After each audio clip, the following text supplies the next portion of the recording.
nyeri mah wajar, nggak usah dibawa ke dokter. Benar nggak itu, Dok? Nah, betul. Dari studi menunjukkan ya bahwa masyarakat itu ternyata ketika nyeri itu 63% ke dokter umum. Oke. Indonesia sudah terdidik ini. Kemudian 25%-nya ke dukun ternyata. Ini dukun apa nih, Dok? Nah, macam-macam itu ya. Orang pintar. Ya, orang pintar ya. Kalau ada, makanya di sini dampak apabila nyeri kronis tidak diatasi ada 3. Apa itu? 1, depresi. Nah, karena tadi pusat emosi ada di situ. Yang kedua ternyata ada defisit neurologik. Oke. Jadi kalau kita nyeri intinya tidak boleh melebihi 3 bulan. Mengapa? Secara molekul berubah. Molekul kita di pusat nyeri dan sebagainya berubah setelah angka 3 bulan. Jadi dia memberikan impuls terus. Respon dari pusat nyeri kita maka akan merespon sebagai ini berarti akan menjadi permanen. Akhirnya dia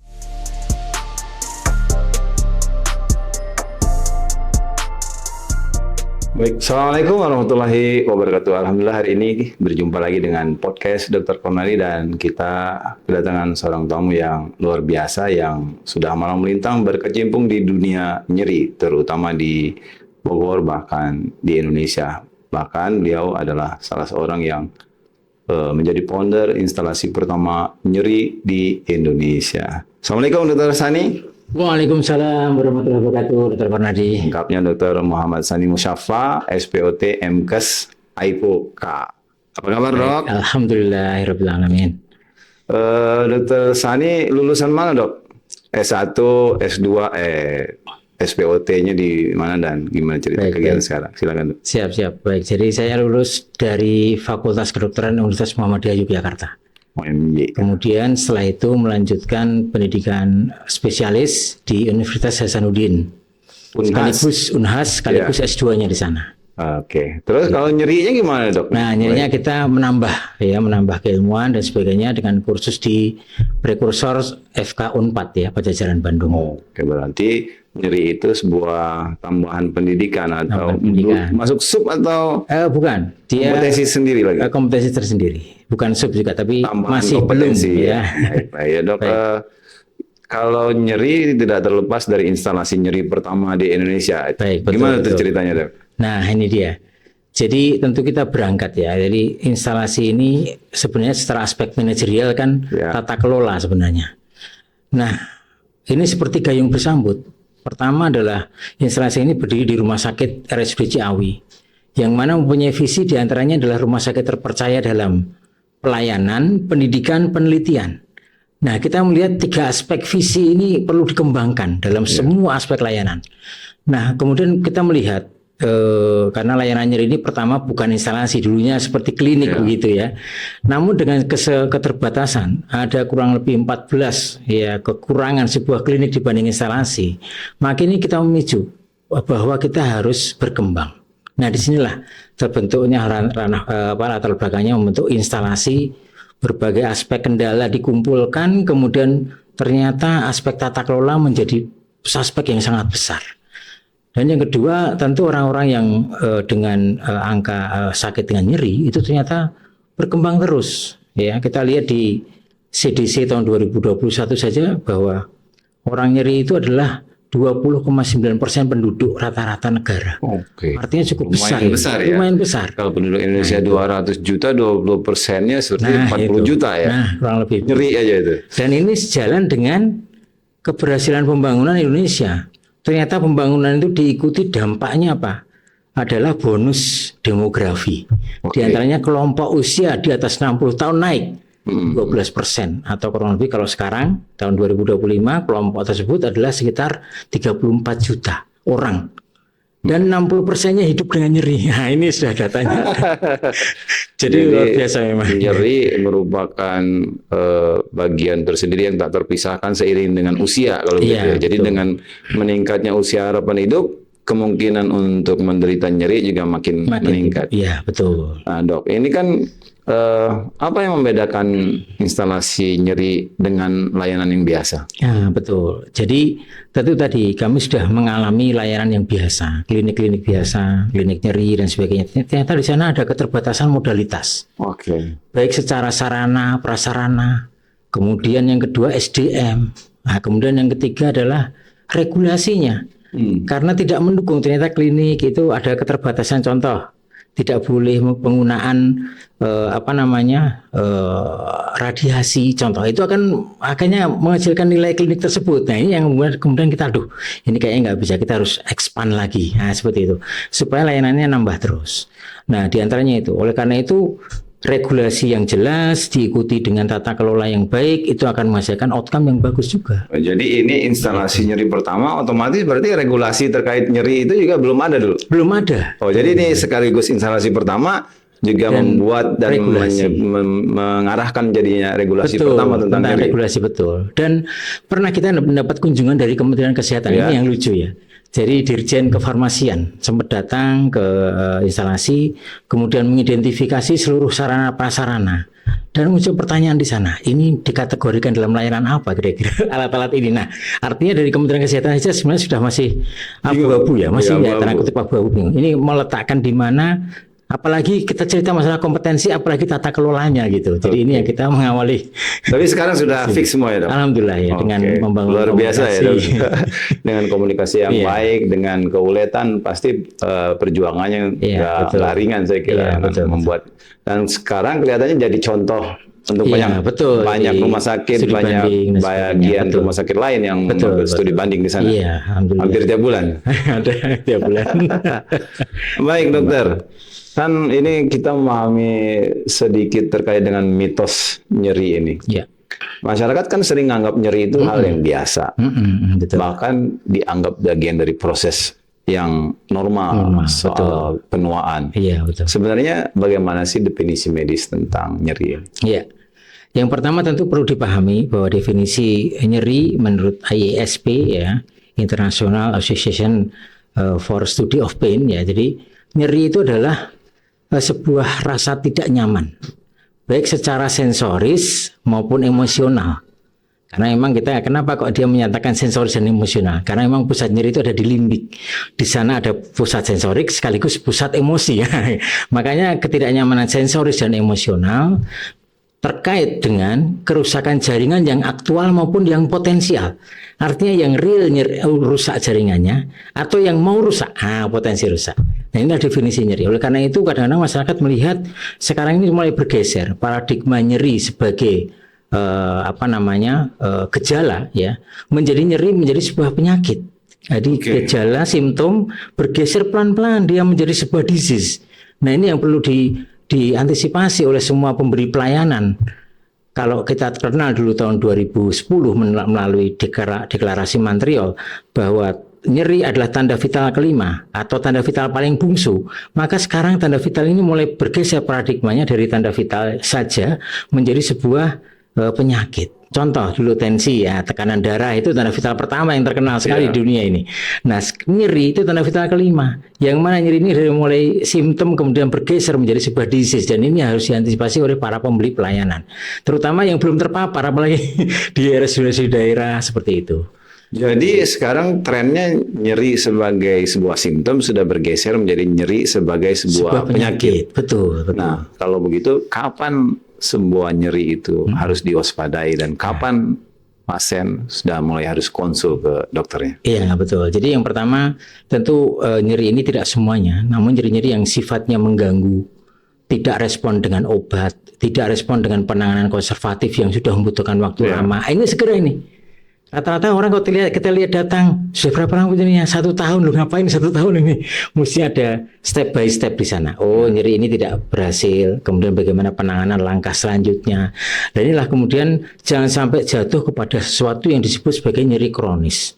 Karena nyeri kronis ini akan melibatkan otak kita, persepsi kita. Di sana akan berubah secara biologi dan molekul. Nah sehingga akan susah dihilangkan kalau sudah yang namanya nyeri kronis, maka kemudian membutuhkan obat-obatan dan sebagainya untuk menghilangkan sendiri memori nyeri tersebut. Nah, ini yang kita menghimbau ketika nyeri pertama dengan obat atau dengan terapi-terapi yang sederhana tidak mempan, maka kemudian beralih ke tingkat yang lebih lanjut sampai pada penanganan nyeri yang optimal. Kalau dari sisi waktu kapan dia dikatakan sebuah nyeri? Hati-hati pada kata-kata 3 bulan sebenarnya. Iya. Nyeri intinya tidak boleh melebihi 3 bulan. Mengapa? Secara molekul berubah. molekul kita di pusat nyeri dan sebagainya berubah setelah angka 3 bulan. Jadi dia memberikan impuls terus. Respon dari pusat nyeri kita maka akan merespon sebagai ini berarti akan menjadi permanen. Akhirnya di recording terus tadi. Nah inilah yang harus diwaspadai. Jangan sampai nyeri dirasakan melebihi 3 bulan. Jadi sebelum 3 bulan harus jadi diketahui. batasnya 3 bulan. Batas Jadi 3 kalau bulan. 3 bulan tidak berubah atau tidak respon dengan obat-obat biasa, segera cari ahli nyeri. Betul, begitu. Ini Baik. Dokter, ini beberapa mitos nih. Nyeri mah wajar, nggak usah dibawa ke dokter. Benar nggak itu, Dok? Nah, betul. Dari studi menunjukkan ya bahwa masyarakat itu ternyata ketika nyeri itu 63% ke dokter umum. Oke. Indonesia sudah terdidik ini. Kemudian 25%-nya ke dukun ternyata. Ini dukun apa nih, Dok?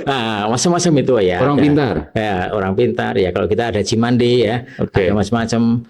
Dan 12%-nya betul-betul ke spesialis. Oke, jadi 12% ya. 12% ini. Jadi tentu perlu tadi bagaimana pemahaman penanganan yang baik, kemudian optimal menghindari nyeri yang 3 bulan. Nah, jadi itu.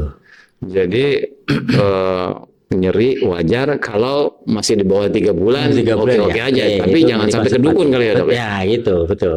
Orang pintar dikasih ini, pindah ke kambing gitu ya. Nyerinya di Dok, ini. kalau nyeri disuntik, saraf nanti bisa lumpuh. Benar nggak sih, Dok?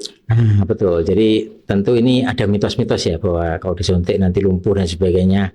Tentu ini terlihat bahwa kadang-kadang masyarakat bermitos demikian karena tadi sudah melebihi 3 bulan baru datang untuk disuntik sehingga potensi lumpuh dan sebagainya ya tadi ada. Makanya di sini dampak apabila nyeri kronis tidak diatasi ada 3. Apa itu? 1, depresi. Nah, karena tadi pusat emosi ada di situ. Yang kedua ternyata ada defisit neurologik. Oke. Jadi kalau kita nyeri kronis dibiarkan menurun kualitasnya. Nah, termasuk dalam ini sampai kepada sensoris dan motorisnya terganggu. Nah, tadi baru datang disuntik mengatakan lumpuh dan sebagainya itu. Nah, yang ketiga adalah tentu ini adalah menjadikan kecacatan. Nah, yang ketiga ini. Jadi dampak ketika nyeri kronis tidak diatasi dengan baik adalah sebuah disabilitas yang harus kita atasi dengan itu sangat berat sekali itu. Jadi dampaknya stres, Stres, disabilitas dan defisit neurologis. defisit neurologis. Jadi otomatis itu keluhan-keluhan yang luar biasa itu yang perlu penanganan segera ya, Dok. Betul, betul. Dokter, kalau nyeri dikasih obat kuat aja pasti sembuh. Benar nggak mitosnya? Nah, itu yang salah juga ini. Kalau nyeri dikasih obat kuat, kuat yang mana ini obat kuat yang ada di situ ya, jual obat kuat. Nah, itu kayaknya tidak mungkin juga. Penghilang sakit. Penghilang sakit atau dan sebagainya. Karena sifatnya hanya sementara. Maka ini perlu edukasi ya. Kadang-kadang kalau di televisi contoh nyeri obatnya ini itu dioles dan sebagainya. Tentu ini perlu pemahaman lebih lanjut. Kapan sebenarnya batasan tadi diberikan gitu. Ya. Jadi 3 bulan udah diutak-atik baik ke dokter umum, ke mandiri, tukang pijat dan lain sebagainya. Segeralah ke konsultasi nyeri ya, Dok. Betul, betul. Dok, kalau nyeri pasca stroke itu gimana, Dok? Akan hilang sendiri atau harus diatasi sendiri lagi? Ya, jadi kalau kita melihat stroke adalah efek daripada sentral. Ya. Dan sentral effect ini ternyata dampaknya tidak hanya pada fungsi otak secara sentral, tetapi fungsi perifer. Mama, karena tidak ada stimulan terhadap otot, terhadap sendinya, terhadap tulang, maka ini yang kemudian menjadikan dalam tanda kutip kelemahan. Oke. Ketika kelemahan akan muncul namanya respon lokal terhadap kelemahan tersebut, yaitu apa? Rasa nyeri. Oke. Karena apa? Tempat tersebut secara struktur lemah. Nah, inilah kemudian muncul nyeri ketika mau ngangkat. Aduh, nggak bisa sakit. Nah, muncul kayak atrofi dan sebagainya. Itu ternyata memicu nyeri yang mana pasca stroke luar biasa. Karena sentral dan perifernya semuanya kena. Gitu. Ya. Dari pusat sampai ke ujungnya. Sampai ke ujungnya. Udah stres. Betul. Baik yang sakit maupun yang ngerakin sakit. Aduh, gitu. Jadi kalau nyeri pasca stroke nggak diobatin, nggak ditata laksana, nggak akan hilang gitu. Iya, ya? itu gitu. luar biasa itu. Faktanya begitu ya. Dan dia bahkan setara dengan kalau nyeri pasca stroke ya, itu bisa dikategorikan satu level dengan nyeri kanker. Nah, satu itu. level ya. Dia tingkat kompleksitas masalahnya cukup besar sekali. Jadi inilah membutuhkan kebersamaan kolaboratif, semua multidisiplin, multiprofesi. Baik, Dok, ini terkait dengan kolaboratif, multidisiplin, multi ilmu dan lain sebagainya, termasuk juga multi biaya kali ya. Dok, kita ke penanganan nyeri di Ciawi ini. Apa yang membuat instalasi nyeri di Ciawi ini unik? Ya, yang pertama tadi, pertama kita memperkenalkan sebagai sebuah instalasi baru di dunia rumah sakitan. Termasuk di dunia kali itu. Di dunia rumah sakitan ya, jadi sebagai instalasi ya, karena ini adalah struktur resmi sebuah rumah sakit di Indonesia adalah instalasi. Maka kita kemudian menamakan itu. Nah, kemudian yang kedua, keunikan datang karena instalasi ini menyediakan unsur-unsur utama dari layanan nyeri. Di antaranya adalah pertama tentu asuhan keperawatan. Ya. Asuhan perawatannya bukan bisa, tapi asuhan keperawatan nyeri. Kemudian akan mencari background sakitnya ini sebenarnya apa. Sebelum ketemu dokter, asuhan keperawatan nyeri harus lengkap. Kemudian begitu nanti masuk kedua, unsur kedua adalah layanan poliklinik atau poli. Di sana ketemu dokter, dokter sudah mempunyai gambaran, oh background nyerinya adalah ini. Maka sudah berpikir, oh ini harus diapakan. Nah, ini yang kemudian membuat berbeda. Kemudian yang kedua, yang ketiga adalah unsur tindakan. Jadi kita lengkap setelah di asuhan keperawatan, bertemu dengan dokter, asuhan medisnya, kemudian memerlukan tindakan. Maka tindakan bisa dilakukan saat itu juga. Dan kita mempunyai yang keempat adalah recovery room atau ruang pemulihan. Sehingga rata-rata prosedur intervensi nyeri kita itu punya resiko pasca tindakan yang cukup berbahaya. Kita mengerjakan dari ujung rambut sampai ujung kaki. Tentu ini ya perlu pemulihan khusus. Nah, disinilah bedanya dengan di tempat lain tidak ada ruang pemulihan. Biasanya ruang pemulihan nggak tahu ada di mana begitu. Tapi kita menyatu sehingga layanan ini kita sebut sebagai one stop solution services. Layanan satu putaran selesai gitu, dari mulai datang sampai dipulangkan. Jadi uniknya karena ada asuhan keperawatan, asuhan medis, tindakan dan recovery room untuk memantau semua kondisinya. Itu uniknya ya, Dok. Uniknya. Jadi dibanding tempat lain ya tidak ada. Dan di Indonesia belum ada lagi belum ada instalasi. Baru Ciawi aja. Iya, dan ini sudah diakui oleh Kementerian Hukum. Kita mempunyai hak kekayaan intelektual bahwa instalasi pertama nyeri di Indonesia ada di RSUD Ciawi yang menjadi kekayaan Kabupaten Bogor dan sebagainya. Terus luar biasa.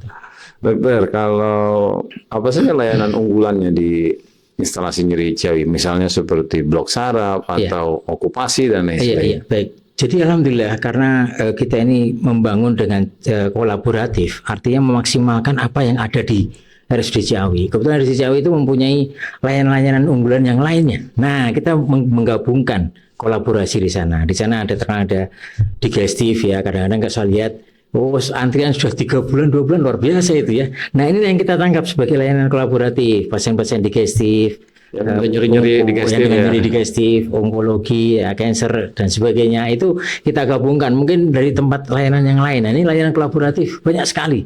Dan Ciawi sudah padat karya ya, sehingga layanan kolaboratif ini bisa mudah dibangun. Nah, alhamdulillah di Desember yang lalu ini sempat menjadi tren. Akhirnya beberapa negara melalui asosiasi onkologi radiasi itu datang untuk melihat kok bisa kalau kolaborasi itu dibentuk. Jadi ini menjadi ada 15 negara ya, alhamdulillah ya. Ketika kolaborasi ini bermain ternyata mengundang banyak orang datang. Jadi tidak hanya di Bogor, Indonesia bahkan sudah dunia melihat wah luar biasa ya instalasi nyeri Ciawi dalam hal kolaborasinya. Iya, betul. Jadi unggulannya seperti blok saraf, okupasi, kolaboratif dengan yang lain. Yang paling sulit dikerjakan di nyeri Ciawi betul. Yang paling penantang adalah onkologi ya. Rujukan teman-teman onkologi digestif ini kan layanan kanker berarti. Pain cancer ini luar biasa karena satu adalah amanat akreditasi menyatakan bahwa pasien berhak mendapatkan layanan nyeri pada akhir hayat. Kita tahu kanker itu memang betul ya 5-year survival rate-nya nggak panjang. Tapi hak pasien di akhir hayat hidupnya untuk mendapatkan kualitas hidup yang baik itu sudah amanat akreditasi. Nah, disitulah kita juga, dan ini sangat kompleks. Kenapa? Cancer juga kompleksitasnya tinggi, membutuhkan sumber daya yang banyak, resources ya. Belum pasien cancer tadi dengan depresi, kita sebenarnya membutuhkan psikolog klinis hadir di situ, membutuhkan supporting dari religi. Psikolog klinisnya belum muncul. Kita konsul biasanya, kita konsul keluar psikolog klinisnya ini beda. Ini kelemahan kita ini. Psikiater nggak bisa ya, Dok? Psikiater ada, sementara kita dilayani oleh psikiater. Tapi tidak sedalam psikolog klinis ya. Artinya aspek-aspek yang psikologinya masih. Jadi kalau psikiater kan medisnya ya. Betul. Kalau psikologi kejiwaannya. Betul. Jadi ini kalau ada nyeri masalah jiwa ya. Iya, betul. Tadi sensoris emosional gitu. Iya, sensoris emosional. Betul. Baik, Dok, kalau dari sisi itu tadi kan kolaboratif dan lain sebagainya. Kalau dari sisi waktu tunggu dan SDM berapa orang nih sekarang tim nyeri dari Ciawi? Baik, alhamdulillah kita sekarang ada 15 orang di sana, termasuk dokternya nambah ya. Nah, sekarang kita memang mengembangkan layanan ini menambah SDM. Oh maaf, 16 koreksi. Jadi 16 ini 5 dokter dengan 11 supportnya. Oke. Supportnya 5 ya dokter ya? 5 dokter ya. 5 dokter nanti melayani. Dengan kompetensi tambahan dengan, nyeri semua. Ya, betul, dengan kompetensi. Kemudian didukung dengan perawat nyeri yang sudah tersertifikasi. Oke. Didukung dengan radiografer tersertifikasi dan juga dukungan admin dan sebagainya. Kalau untuk berobat di sana berapa bulan dok? Maksudnya gimana nih? Waktu tunggunya? Oh itu baik. Untuk tindakan-tindakan tertentu sudah antri nih memang betul. Sudah antrian 2 bulan. Saya dengar udah mulai dari lingkungan Jabodetabek tuh bahkan sudah mulai dari luar provinsi. Betul. Dan sudah karena bisa menggunakan BPJS jadi udah bisa BPJS-nya dari provinsi Bengkulu, BPJS dari provinsi yang lain. Saya kira ini akhirnya tadi ya kewalahan sendiri sebenarnya. Baik dokter. Jadi kalau dari sisi nyerinya, dari sisi pengalaman dokter, nyeri apa yang paling sering dokter tangani? Nyeri lutut, nyeri pinggang, nyeri bahu, atau pasca stroke atau cancer yang paling saat ini angka paling tinggi adalah fibromialgia. Fibromialgia. Betul. Jadi fibromialgia ini menempati urutan apa pertama. Itu, dok, fibromialgia? Nah, fibromialgia ini apa? Jadi fibromialgia ini pada dasarnya dia adalah sebuah penyakit yang didasari oleh kelemahan struktur. Nah, ini tadi saya cerita tentang struktur. Ternyata struktur otot kita yang lemah, struktur sendi, struktur tulang, struktur macam-macam, ya, jaringan dan sebagainya, ketika mengalami kelemahan, maka dia akan memunculkan rasa sakit. Ini paling tinggi kasusnya, disebut sebagai fibromialgia. Dari ujung rambut sampai ujung kaki ada bang, ada semuanya. Ada dari leher, bahu, macam-macam lah ya. Ini menempati kasus tertinggi, fibromialgia. Kemudian yang kedua adalah lutut. Lutut. Osteoartritis lutut. Ini penyakit kedua ini terbesar ya. Yang ketiga pinggang. Nah, kalau lutut ini kira-kira apa? Apakah obesitas? Apa karena Indonesia ini? Kalau dilihat di luar negeri misalnya di Jepang itu kan orang-orang tua masih kuat jalannya. Ya, 5, 7, 8 masih kuat dan lebih kencang jalannya daripada yang 40-an kita ya. Betul. Karena betul. Jadi faktor risiko dari radang sendi lutut ya. Diantaranya yang pertama adalah obesitas yang pertama ya. Jadi ketika sudah melebihi berat badan maka sendi-sendi kita ini kalah semua sebenarnya. Maka kemudian tidak heran. Berjarak. Nah, betul.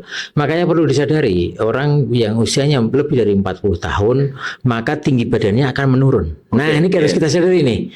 Menurun berapa? Rata-rata 0,1 mili. Karena lututnya itu tadi. Nah, lutut dan juga semua bantalan di tubuh kita. Bantalan udah mulai menipis. Mau nipis semua. Jangan kaget ketika tiba-tiba dulu mahasiswa sekian, nanti turun 3 cm itu hal yang wajar itu penyebabnya. Nah, jadi kalau ditanya tinggi badan berapa? Turun. Tergantung nanyanya kapan ini. Nanyanya waktu kuliah, beda dengan sekarang. Nah, inilah. Kemudian yang kedua adalah mungkin usia. Jadi penuaan sendiri juga menurunkan fungsi tadi. Perubahan hormonal. Nah, ini penting terutama wanita.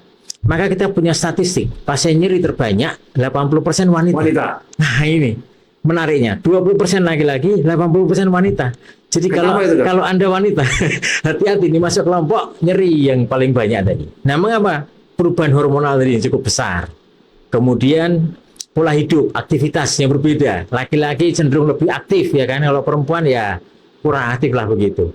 Nah, ini baru-baru aktif disuruh jemur matahari aja takut hitam, takut macam-macam ya, artinya mobilisasinya ini kurang gitu.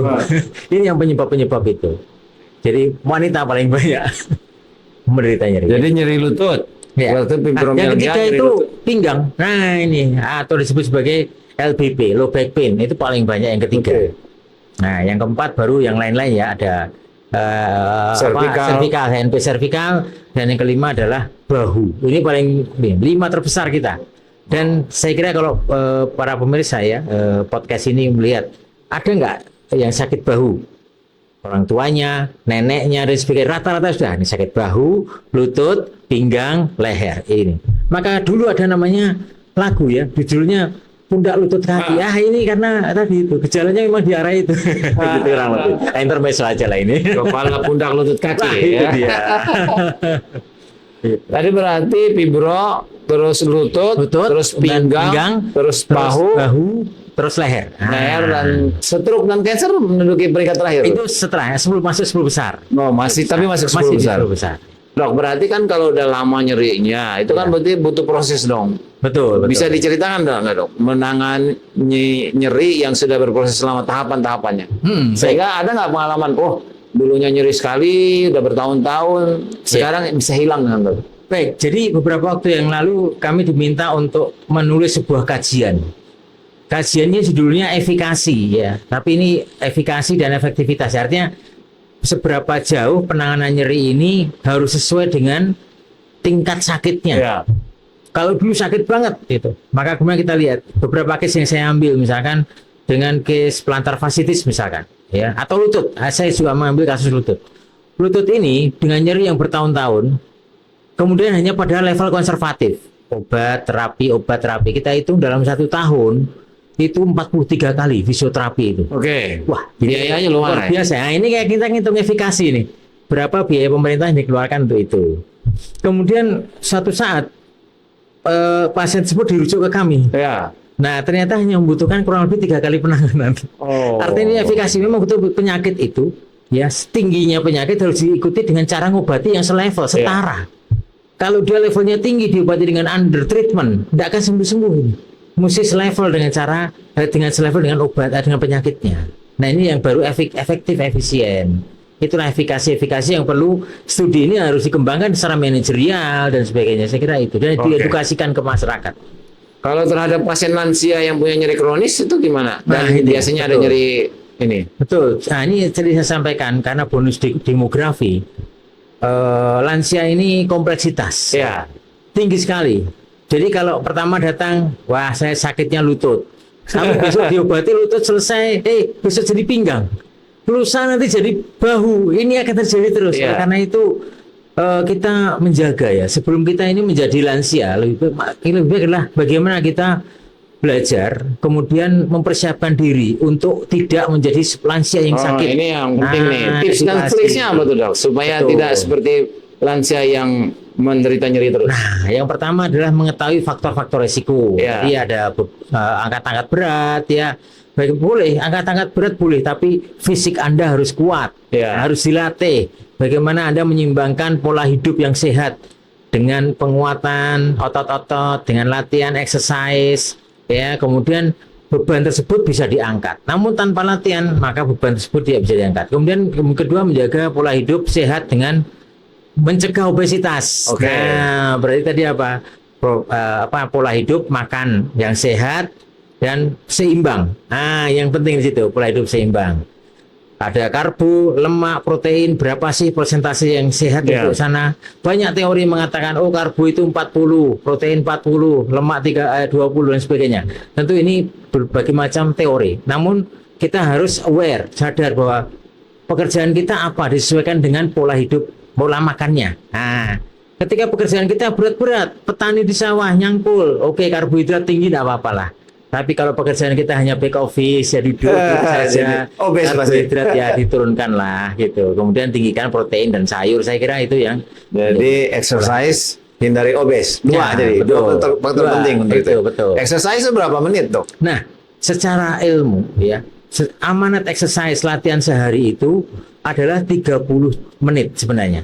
Itu minimal. Minimal. Ini ada amanat jurnal ya, 30 menit. Namun sekarang ini pergeseran ya. 30 menit tadi dijabarkan lagi.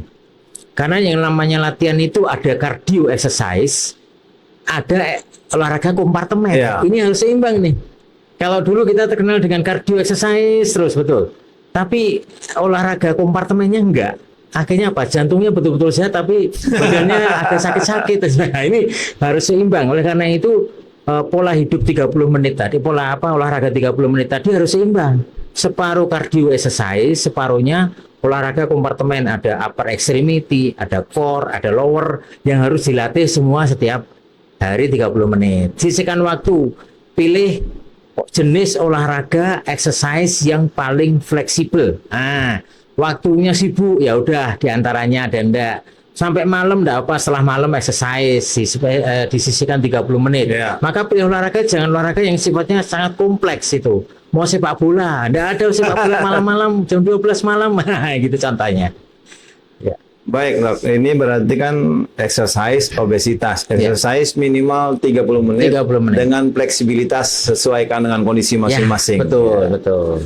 Kalau udah obesitas nih, biasanya kan tambah berat tuh olahraganya. Betul, Nah, gimana tuh caranya? Nah, ada tipsnya ya. Jadi ini harus simultan tentang bagaimana menurunkan obesitasnya. Yang kedua, tetap melakukan exercise. Oleh karena itu, olahraga yang dipilih adalah jenis-jenis yang sifatnya low impact. Ya. Nah, yang tidak menghantamkan sendi-sendi kita. Yang sifatnya stretching, narik. Nah, apa itu? Pertama, recommended-nya adalah berenang. Jika ada renang. Kalau depannya sungai ya jangan ya. Berenangnya di kolam renang lah yang aman ya kan. Yang kedua adalah senam yang non aerobik ini kita pilih, seperti pilates. Itu rekomendasi saya sebenarnya, karena jurnalnya ada bahwa pilates ternyata memperkuat struktur karena sifatnya dia stretching ya. Yang ketiga, jogging jalan, itu sudah Jalan cukup. kaki aja. Jalan kaki saja. Tidak perlu target-target yang Tidak muluk-muluk, ada ya. kepastian jalan kaki, jalan cepat atau Wah, jalan ada. yang Jalan penting kaki aja. patokannya Karena low nanti, impact. Betul, low impact. Nanti kalau menjadi cepat atau lari sudah jadi high impact nanti. Nah, iya, itu. iya. Jadi orang yang obes, ayo kita jalan tiap hari ya. Kalau dulu ada tulisannya 10.000 langkah, tidak perlu ngikutin itu. Sebenarnya target yang benar 8.000 langkah sebenarnya. 8.000 langkah itu resmi Sehari? Iya. Nah, Sehari ya? Sehari. Contoh ini ya, ini saya sudah punya ada jam nih. 20.000 langkah. Nah, sekarang aja saya sudah kurang lebih 2.500. Oh, masih lama, masih 8.000. jauh kan. Nah, nanti dilengkapi dengan 30 menit nanti ya. Oke. Gitu. Dok, jadi Ya. exercise obesitas. Obesitas harus melihat kondisinya. Yang pasti itu sebenarnya kan konsistensinya, Dok. Ya, konsistensi, betul. Oleh karena itu, pilihlah cara penurunan berat badan yang nyaman. Oke. Bukan drastis turun, bukan. Karena drastis turun, drastis naik, ini banyak pasien yang mengatakan demikian. Oleh karena itu adalah kendali tadi, pola makan tadi sangat penting sekali. Oke. Jadi apa yang dimakan ini? Baik, Dok. Kan ini orang nih kan terkait exercise nih. Ya. Kalau karena dokter saya dokter ortopedi, exercise itu kan wah saya waktunya kalau seminggu cuma bisanya 1 minggu. ada yang 3-5 Iya, kali, iya. ada yang wah saya dirampel olahraganya Ya, 1 minggu. olahraga. Itu mana yang terbaik, Dok? Ya ini ya, kita biasa di instansi-instansi pemerintah ya. Kadang-kadang saya juga heran, apa dasar regulasi itu dibuat. Kalau Jumat pakai pakaian olahraga, loh ini artinya semangat olahraga hanya hari Jumat saja nanti. Sebenarnya bukan seperti itu ya. Jumat pakai pakaian olahraga lama, habis itu selesai olahraga, makan bakso, makan soto. Nah ini terus bagaimana nilainya kan gitu. Iya. Maka kemudian kita merubah tadi pola hidup, bahwa sebenarnya yang benar adalah continue, teratur, konsisten. Ya, kita menyediakan waktu, maka pilihlah olahraga yang simple saja. Oke. Sifatnya di rumah sediakan, tidak usah beli barbel, tidak apa-apa. Botol air mineral, tidak apa-apa, itu diangkat-angkat ya. Dari mulai bicep, misalnya kita bisa melatih, kemudian dari core kita bisa sit up, bisa squat, bisa push up di dinding dan sebagainya. Itu sederhana. Jadi kuncinya fleksibel, simple, konsisten. Konsisten itu tadi. Baik, Dok. Kalau nyeri itu kan kalau nyeri kanker mah ininya, Dok. Nah betul, dari nyeri kanker ini kan kita berkaitan dengan sel yang berubah Ya. menjadi sebuah keganasan, dan keganasan tersebut mempengaruhi struktur-struktur tadi. Kalau dia kena tulang belakang, berarti struktur tulangnya terkena, akhirnya dia keropos sehingga tidak bisa menopang tubuh, menimbulkan nyeri. Ya. Di tempat lain, otot, sendi dan sebagainya. Nah, oleh karena itu nyeri tersebut betul-betul kita tangani secara person by person. Karena cancer yang sudah metastasis dan cancer yang belum metastasis sangat berbeda penanganannya. Kalau belum metastasis, misalkan CA lambung, CA pankreas, itu insya Allah ya kita bisa membantu untuk melakukan blok langsung pada saraf-saraf tersebut. Misalkan ada CA gaster, kita blok gasternya.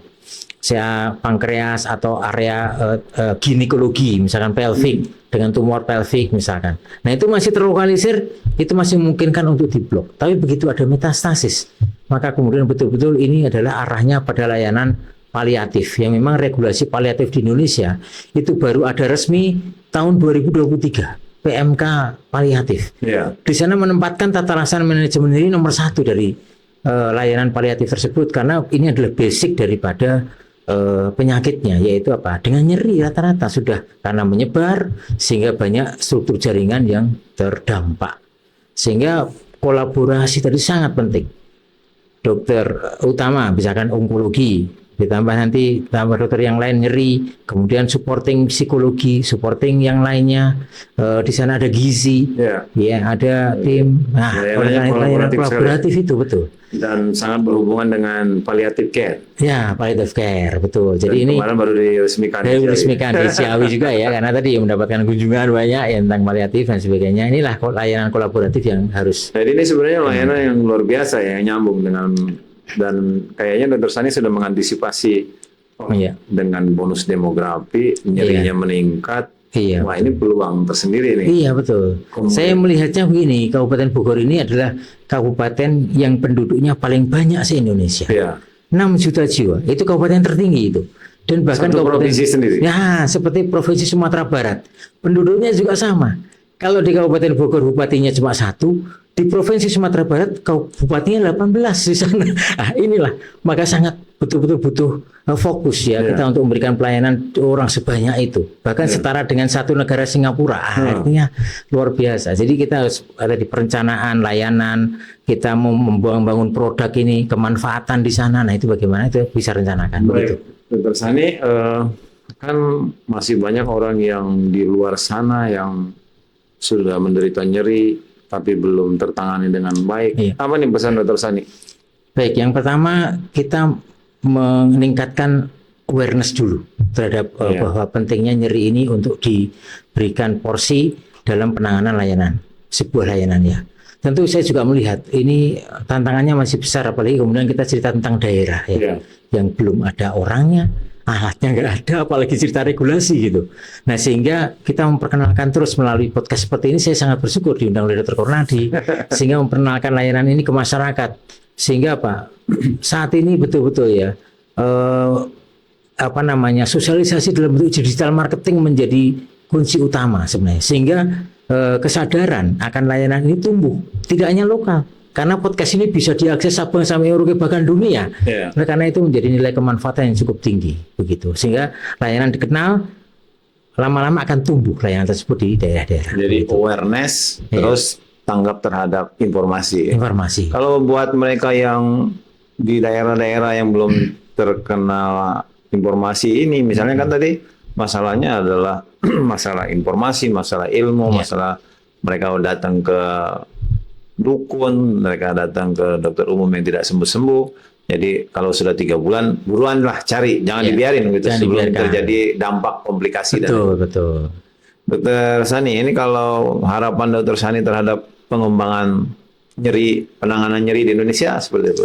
Baik, yang pertama adalah kita melihat bahwa layanan ini antara demand dan supply ini tidak seimbang. Kebutuhannya sangat tinggi, kemudian penyediaannya rendah sekali. Sehingga morbiditas dari nyeri ini masih cukup tinggi di Indonesia. Sehingga membutuhkan kolaborasi internal maupun eksternal. Dalam hal ini yang pertama yang saya soroti adalah perhatian pemerintah yang masih agak kurang dalam pelayanan ini. Mengapa? Yang pertama adalah aspek pemberi pelayanan. Di antaranya adalah rumah sakit yang kolaborasi dengan BPJS misalkan. Saat ini layanan nyeri yang dibantu oleh BPJS terus terang di Indonesia ini mungkin hanya 3. Oh, berarti belum semua rumah sakit yang punya nyeri di cover sama BPJS. Betul. Oh, ini perjuangan sendiri nih. Mungkin teman-teman BPJS yang mendengar mungkin ya untuk membantu meningkatkan derajat kesehatan masyarakat terutama tentang nyeri ini perlu dielaborasi nih. Perlu ditanggapi dengan sebaik-baiknya. Iya, betul. Jadi perhatian pemerintah terhadap ini masih kurang. Yang pertama saya melihat tentang sistem penyakitnya yang terkandung dalam ICD-10 misalkan.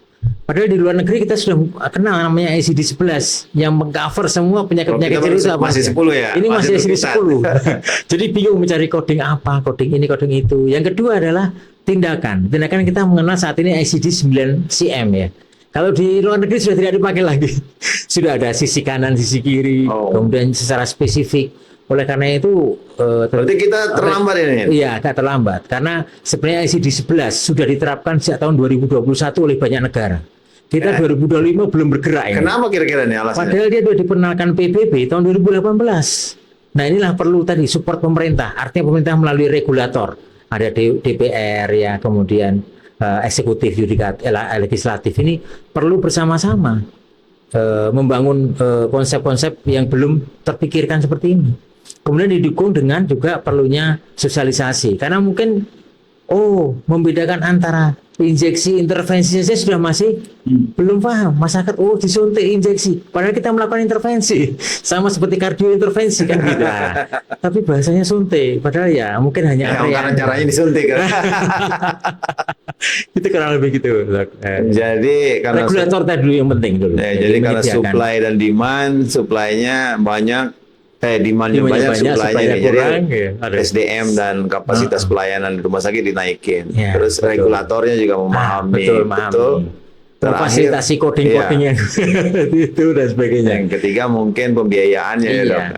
Dan tadi ya tentu kita tahu pembiayaan itu kan kalau di Kementerian Kesehatan ini akan berurusan erat dengan P2JK.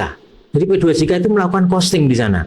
Misalkan berapa alat yang dikeluarkan, berapa membayar SDM-nya. Saat ini itu belum ada costing tentang layanan ini gitu. Jadi perlu itu mungkin permasalahan semua tuh, costing one by one di rumah sakit mungkin itu ya.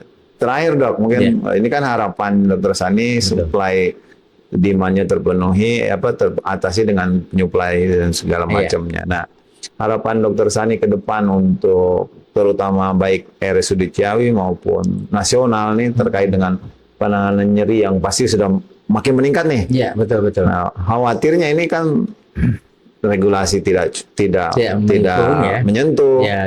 Terus yang sakit jadi korban makin banyak. Kan otomatis tingkat produktivitas makin menurun, biaya makin meningkat, angka kematian dan kesakitan juga makin meningkat. Harapan Dr. Sani terkait dengan kondisi yang seperti ini, apa sih yang harus dilakukan? Baik, yang tentu yang pertama kita perlu sadari bahwa dampak nyeri ketika dibiarkan, ya. Tentu ada studi, ya. Nah, studi ini di Amerika menilai apa kalau andai kata nyeri tersebut dibiarkan terus.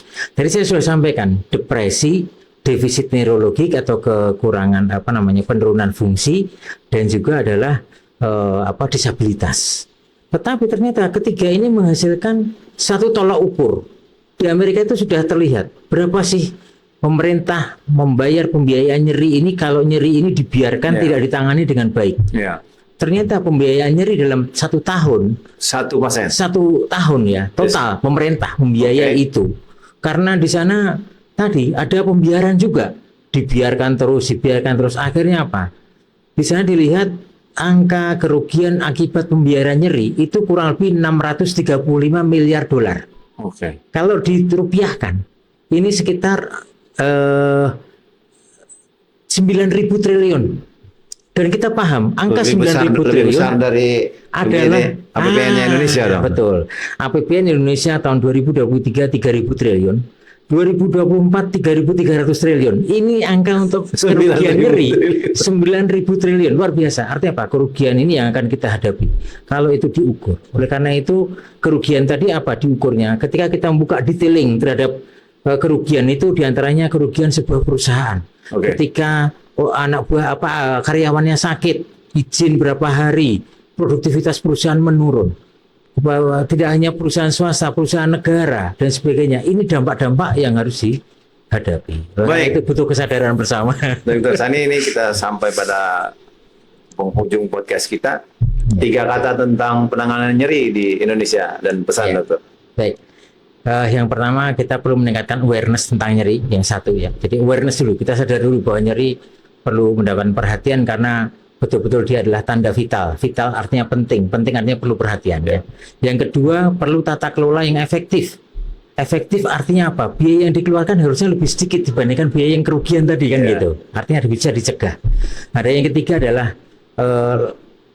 nilai kemanfaatan, bahwa layanan nyeri bertujuan untuk meningkatkan produktivitas, meningkatkan kualitas hidup. Maka yang pertama adalah perlu diperhatikan khairunas anfa'uhum linnas. Orang yang paling baik adalah orang yang paling banyak nilai kemanfaatan. Ketika kita bisa memberikan sesuatu kemanfaatan pada orang produktif, orang bisa bekerja, hilang dari nyeri, tentu ini menjadi satu nilai lebih bagi kita semua, para pemberi pelayanan di Indonesia terutama. Baik, terima kasih Dr. Sani. Dan ini saya kira podcast pertama tentang nyeri ya. Dok? Iya, betul. Ini podcast pertama, betul ini. Sebelumnya belum pernah ada. Dan mudah-mudahan ini jadi pembongkar terkait dengan layanan nyeri dan mudah-mudahan memicu penanganan nyeri lebih baik di Indonesia. Amin, insyaallah. Demikian Dok, terima kasih. Assalamualaikum warahmatullahi wabarakatuh. Waalaikumsalam warahmatullahi wabarakatuh. Terima kasih.